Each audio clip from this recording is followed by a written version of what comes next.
Hello and welcome to today's episode of Crying in the DMs, where you tell me your trauma and we cry together. Side note, this episode has taken me fucking ages to put together. For some reason, I could not use CapCut. Lagging. I just gave up like twice. However, we're here now. Perseverance, bitches. Without further ado, let's listen to you. Hi, Sarah. That's me. I was with my ex-boyfriend for 2.5 years before we went to move to Australia. Fortunately, once we got there, he confessed to me that he hadn't been in love with me for the best part of 12 months and we went our separate ways. Nothing beats a Jet 2 holiday.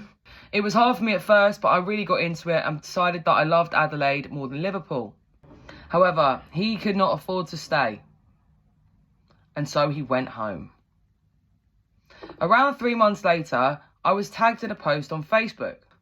The post was circulating around from a group called, "Oh, it's always these fuckers. It's always these fuckers. Are we dating the same guy?" I'm guessing yes. The post read,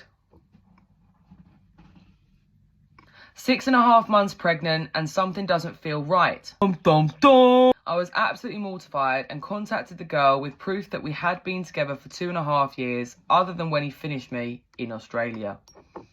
Turns out they'd been together at that point and he found out she was pregnant whilst in Australia and told her he was coming home to be a father, but had since emigrated again. This guy's just hopping from one to the other, one to the other. He's a real life kangaroo. I reached out to him to let him know that I knew what he'd done, but he blocked me straight away. Since then, I decided I'll never trust another man again, which is why I've been with my girlfriend for 18 months. Brilliant. Good move. Fantastic. Hope you're happy. Love to the kids. Love to you. Love to your parents. Happy fucking Hanukkah. Next! I realise I've got no bra on. Don't know if I'm going to offend the entire internet. And there's a stain. In case you're inquisitive, it's a pot noodle. It's a lean, green, scranning machine. Ironically, my nickname in high school. Get on with it! Hi, Sarah! Me and my partner decided to try our hand at swinging. Well, this has started off phenomenally, I'm going to be honest. I'm impressed already. Around 12 months ago, we decided to spice up our relationship of 11 years and join a local swinging society. I'm going to assume that don't mean dancing at this point. I was getting well into it and my husband decided he wasn't as engrossed. However, I'd already met someone. Hold on, is this crying in the DMs about you? Are you the dick? Let's wait. Let's not judge a book by its cover. I'd already met someone and we gained a beautiful connection. I asked him if he would be happy to open our marriage to this guy, and he left me. I'm not gonna lie, I'm still on the husband's side. A few months after that, I discovered that he'd been having an affair with one of the ladies in the local hairdressers. So went in with my new partner to intimidate. I'm still on the husband's side. How are you intimidating anyone? Pack it in. But to my surprise, when I got there, she was very pregnant. Oh, this is changing things. Is everybody pregnant? Am I pregnant? You're not pregnant. I'm not pregnant. I asked her if the baby was Dave's, and she didn't have a fucking clue who I was, and said, yep, she was expecting in a few weeks. About to go on maternity leave. Oh, so she's pregnant. She is pregnant. I explained that I was actually his wife, not yet divorced, and that we'd only split up 4 months beforehand. She was very confused as Dave had been living with her. I asked how often he actually lived with her, given that we'd lived together for the last 10 years. She said that he worked away on rigs a lot. He definitely rigs a lot, you know what I'm saying? I decided not to tell her, so not to break up their relationship. Especially I had my new partner with me. Hold on, so your new partner has gone into the hairdressing salon to intimidate your ex-partner's new bird that he got pregnant while you were together and also swinging where you met your new partner. I need Scooby-Doo to help me with this mystery.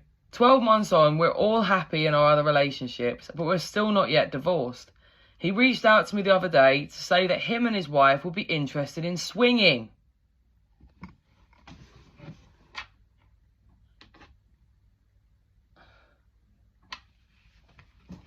And would we like to all get together? I mean, fuck. I declined as I didn't feel right, but let him know that there were no hard feelings. It goes to show that you can't let your husband stop you from finding your soulmate.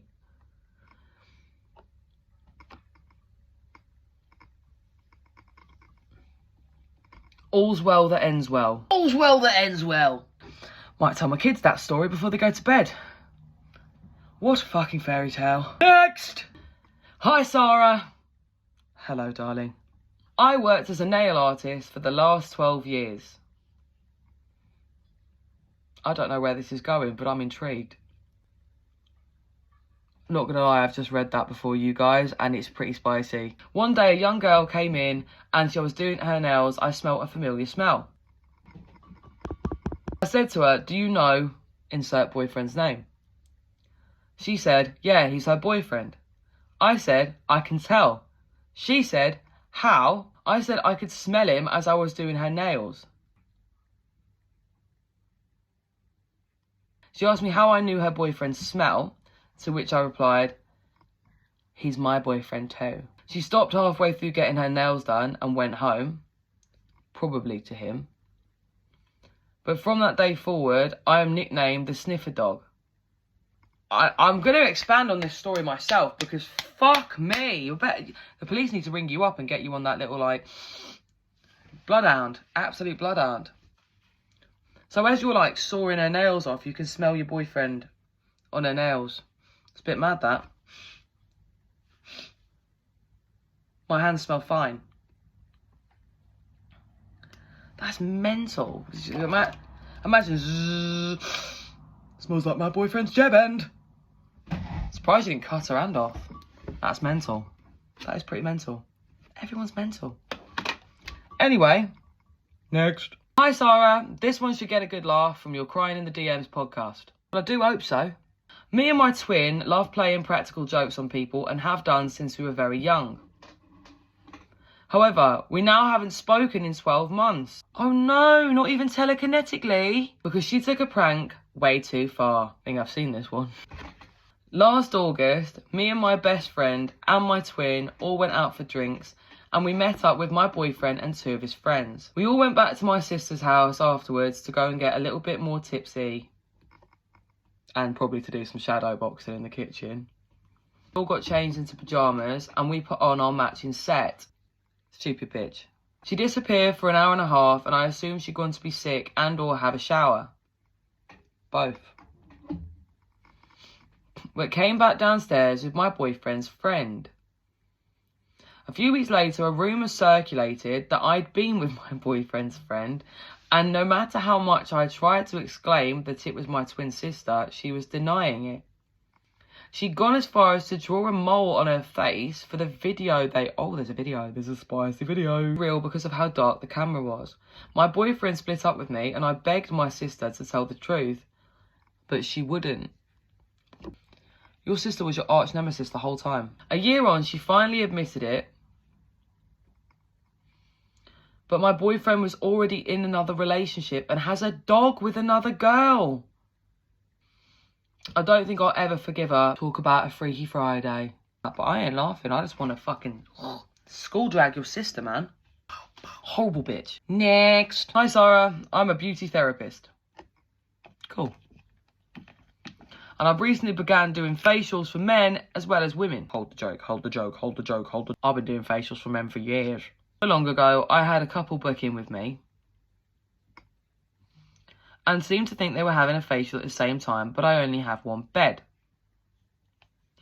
After that, his missus never came back and said she was disappointed that it was advertised as a couple's facial, but that we had to wait one after the other. He returned a few more times though, as he really liked what I did.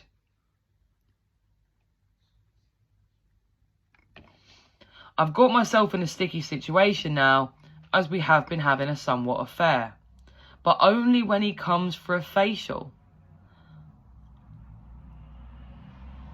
We don't have each other's number, and we don't speak other than when he's in my house.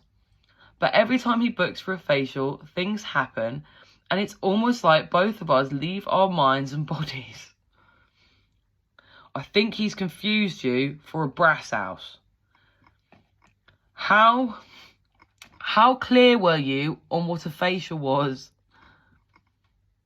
The man is simply perplexed. I don't want to be in a relationship with him, but do feel bad in his wife, as he started booking in so regularly that it might look obvious. The problem is not how obvious it looks, the problem is what you are doing. He's recently booked them both back in, and I don't know if he just likes the adrenaline rush from living on the edge. But I don't know how I will contain myself if she's waiting outside. I think you need to give your hormones a little rub, love. Or here's a crazy one. Tell her. Please help, I want your genuine advice. My genuine advice is to tell her, because you are literally repeating a cycle. I'm telling you now, this is a chemical reaction in your body that's chasing dopamine. Likely you haven't been treated right by other people, and now you seem to think this is great because it's exhilarating. You're going to smash a woman's confidence to bits in doing this. And not just that, but you are in a position of professional care. Pack it in. Need a life coach? Come to me. Let me know. I will help you get out of this cycle and stop you doing self-depreciating things. Because you don't deserve to be the other woman. She don't deserve to be the other woman. And he don't deserve either of the women. Will be a cycle he's in as well. All in this together. Anyway, enough of that. Next. Hi, Saz. Hello. My ex had a fetish for doing things outdoors. I don't want to continue reading this story because I don't like where it's going. I used to like doing it outdoors, which led me to split up with my partner after him because he was so bloody boring. Just because he doesn't want to bum you in the park. One time we went to the safari park, and midway through the enclosure we found... No, I'm not finishing that sentence. Another time was in the cinema, but the place we most regularly did it was behind our local Nissa.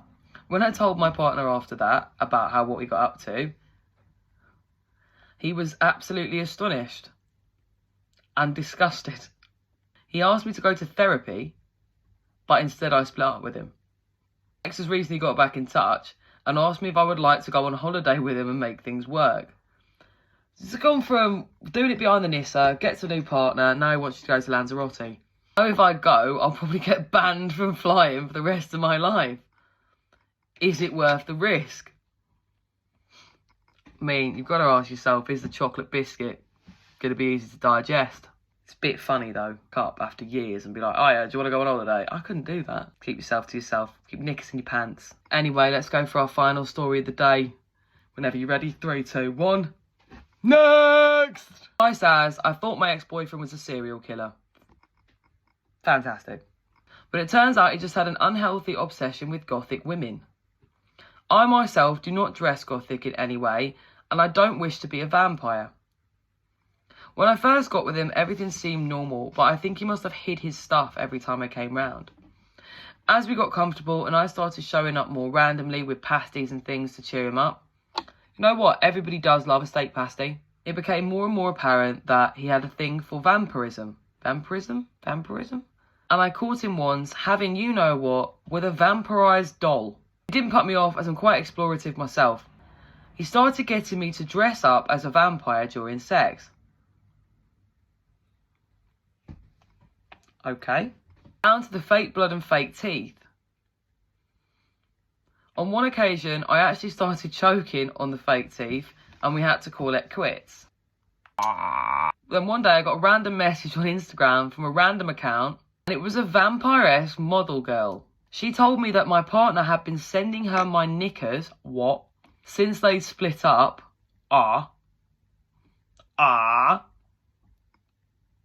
and trying to make her jealous. Ended up on the phone for over 4.5 hours, and she was absolutely disgusted in the fact that he was trying to make me dress like her and act like her during sex. I was disgusted that she'd seen my knickers. When we confronted him, he said that we were both pawns in his big game and that he didn't love either of us. 2 years on, he now works in CEX. Not giving quite the Twilight fantasy he intended to end up with. That was a lot to unpack. I'm going to be thinking about that for a long time. Maybe eternity. If you want your story featured on Crying in the DMs, all you got to do is come cry in the DMs.